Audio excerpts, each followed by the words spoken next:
Hello, welcome. Today we're going to share another question on properties of circle. So hope you can benefit from it before your end of year exam. All right, question 2 here. If you missed the video on question 1, you can go back to the previous video to check it out.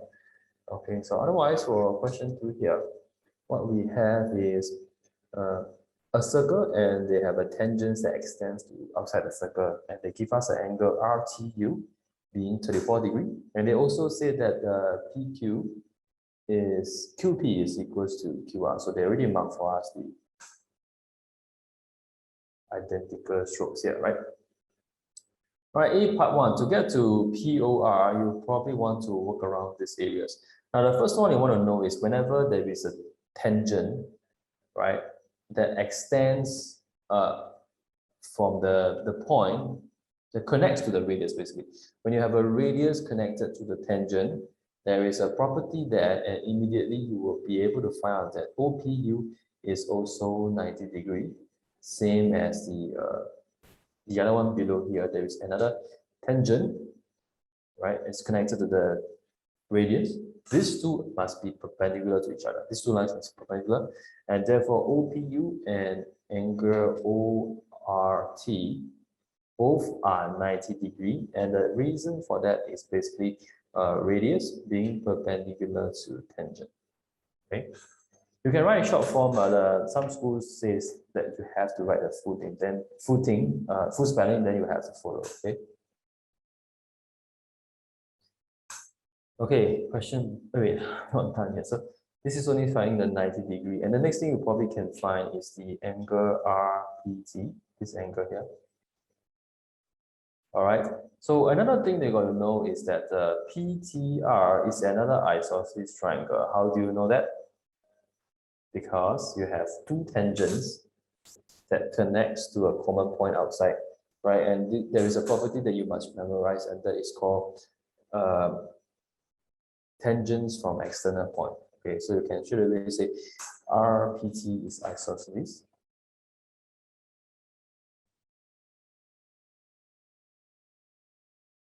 And the reason, tangent from external point.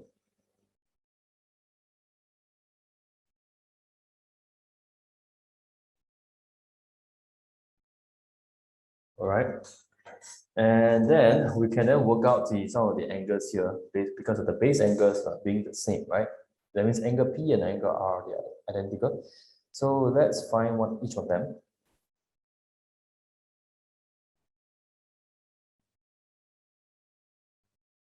RPT and PRT. By using 180 minus the 34 degree, and that will be equals to these two, which are identical, then you divide it by 2.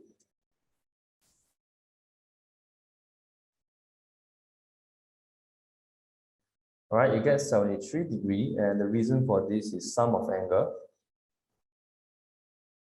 in an isosceles triangle.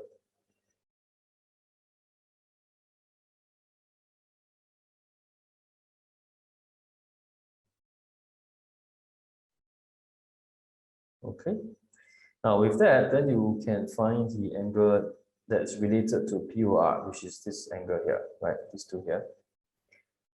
In fact, I think you don't even need to find both, you just need to focus on one. So let's focus on the angle at the top. So we can find angle OPR by using the 90 degree that is OPT, subtract away the RPT, right? You know that the whole thing is 90. The top part is 73. So 90 minus 73 will give us OPR, 17 degree. This is just don't need any reason, but if you really want to write, if you want to say that two angles made up a right angle, right? The angle property is called complementary angles. Right? So there's going to be a 17 here, another 17 below. And you can find angle POR by using 180, subtract away the two 17s, all right?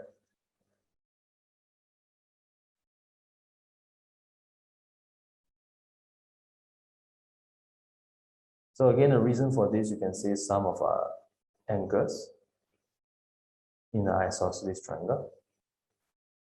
And there we go, this is shown. All right, B part 1.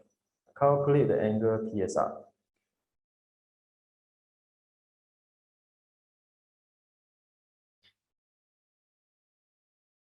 Okay. So where would you need to look at so that you can find PSR? You probably want to look at this one being connected to here, right? And the angle will be used, the property that we use is for angle at center equals to 2 angles at circumference.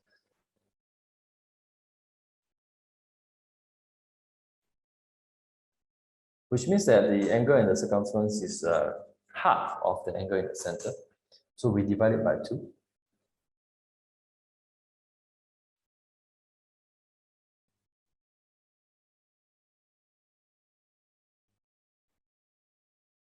Take note that again, all these shortcuts are really subject to what your school accept. Okay, so the best practice is always to spell out everything. Okay, I know it's a very troublesome question, but that's what they are always looking out for in the exam. And that's it, right? This is your PSR already. Next one will be PQU. PQU, where is it? Here, right? Now, how to get the angle there? You probably want to find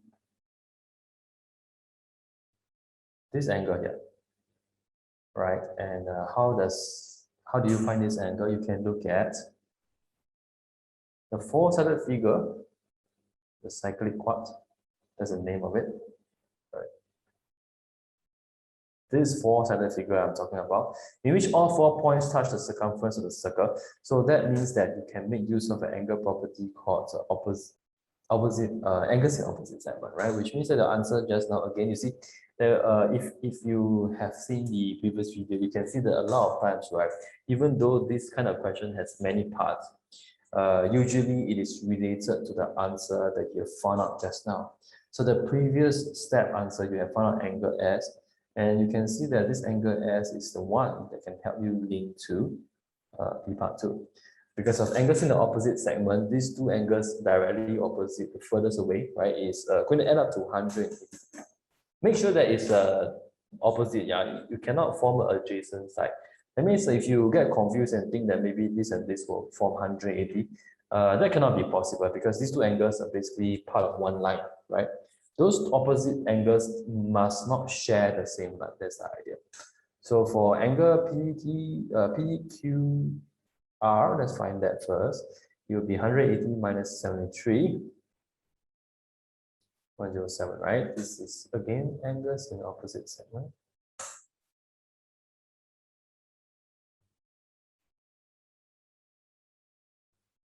And then after that, you will use angles in a straight line to get to angle PQQ.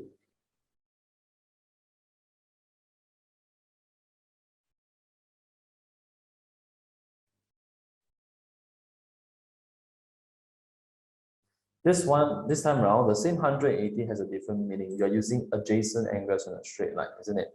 And then some students will argue with me that why do you need to put adjacent, right? Can it just be angles on a straight line? Oh, well, because angles on a straight line could also mean that you are talking about like maybe this angle plus this angle. You get the idea? They are all also around one straight line. So you have to put adjacent. That means you want it to be on the same side that add up to 180.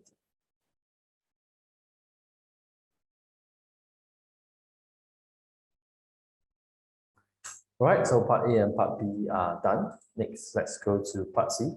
They want us to show that PQ bisects RPT, angle RPT, which means that they are saying that the angle RPT is being cut into 2 equal halves by the line PQ.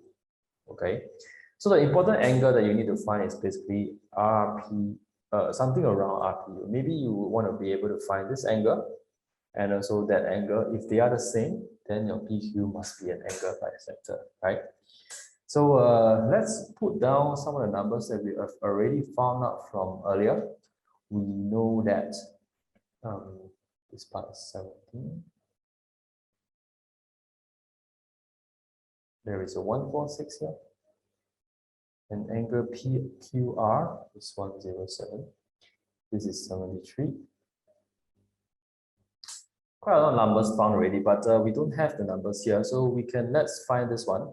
We know that PQR, sometimes you might want to just draw out the triangle to have a better focus on where you want to work on, right? So in this triangle here, where you draw RQP, 107 degree, and the other two angles, they are supposedly equal because they did mark that these two sides are the same. So it's another isosceles triangle over there, right? So for part C, let's do that. We are going to use 180 minus 107 divided by 2. You can find RPQ.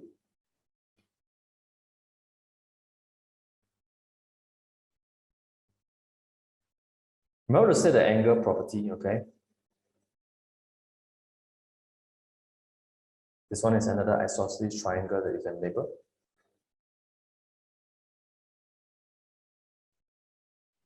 Okay, you can say sum of isosceles triangle. So you got a 36.5 here.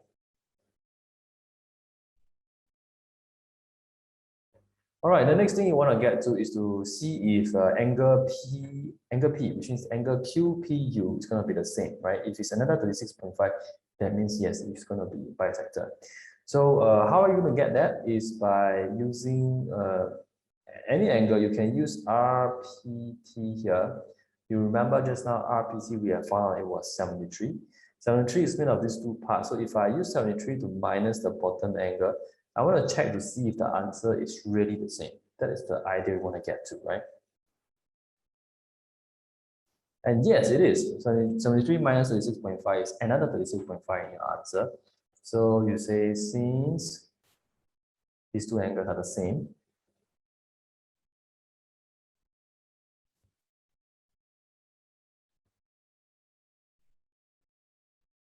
PQ must bisect, right? Okay. So let's list out this number as well, 36.5. All right, and then they want us lastly to show a pair of similar triangles and state a reason. Now, this could be a challenge because there's quite a lot of angles being listed down, and then also it's a little bit hard to observe from here, right? But the main reason is, the main idea is you want to find two triangles that has as many same angles as possible. Yeah. So I know that the 17-degree triangle, the triangle AOB probably will not have any similar triangle. You can cross that one out because the 17 degree, and 146 degree doesn't have anything common with the rest, right? So you can probably also find this angle. Just check first. You don't have to write out all the steps, right? So you can use 180 minus 73 divided by 2 to get to the angle SPR and SRP on the left side.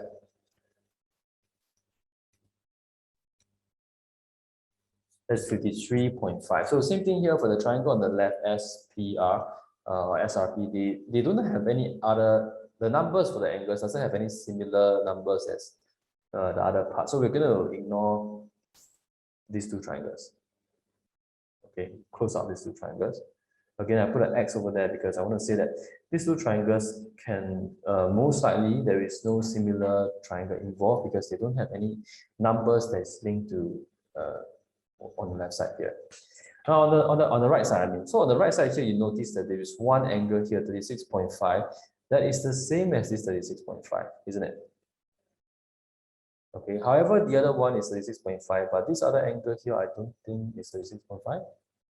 All right.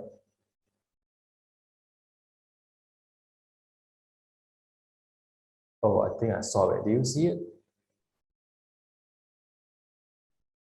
We can't use the isosceles triangle, okay, the 36.5 one, but we can use the small triangle here, PUQ, and the bigger triangle, which is RPU. Do you observe the same thing as I do? Okay, RPU, right? Why is it that angle? Because both have 36.5. Do you see that? 36.5, same. And then also the other angle for RPU, in which angle P here Remember the total of this was 73. If you add back the 235 degrees, 36.5 degrees, you will get back 73 degrees. So you will have two angles that are the same, and therefore you can prove already. Some teachers will be looking out for all three angles. That means whenever you use angles to prove, you must prove A. But most teachers will accept that as long as you can prove with two equal angles, that is enough to prove similarity. Because if two of the angles is already equal, if the same two corresponding angles are the same, then the last angle, when you use 180 minus the same two angles, your result is going to be the same as well, right? So this, you can bypass this step, all right? So take note of the order though. If you put 36.573 this way, like 1, 2, 3 this way, then when you go for the bigger triangle, you should also go in the same order, which means that the R must come first, because it's the angle that has 36.5. Then you must go to angle P next, because that is the angle that got 73. So it does follow the 1, 2, 3 concept. That means angle P, triangle PQU must be similar to RPU in the exact order. You can't anyhow arrange them, all right, in the alphabetical order. If you arrange them wrongly, that will mean that the corresponding sides and the corresponding angles are not equal. Then your answer will not be correct. Okay. So let's start off with angle Q.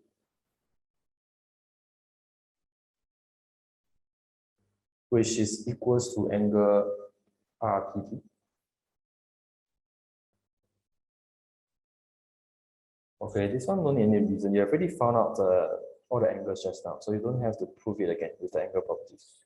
So the second one is angle P.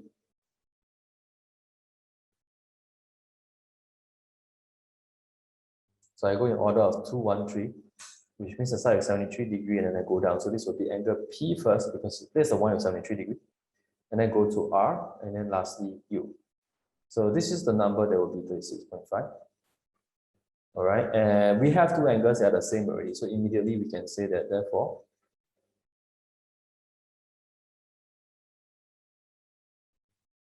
PQU is equals or is similar to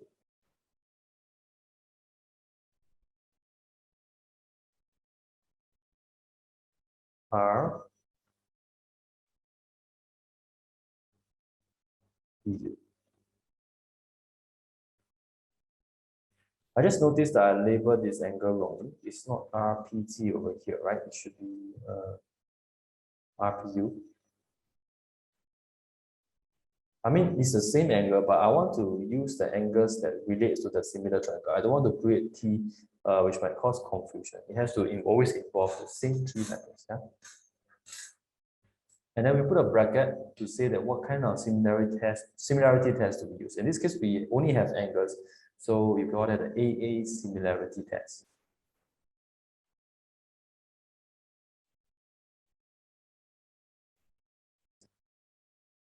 Okay. That goes our last part of the question. Now, thank you for joining me in the sharing. See you next time.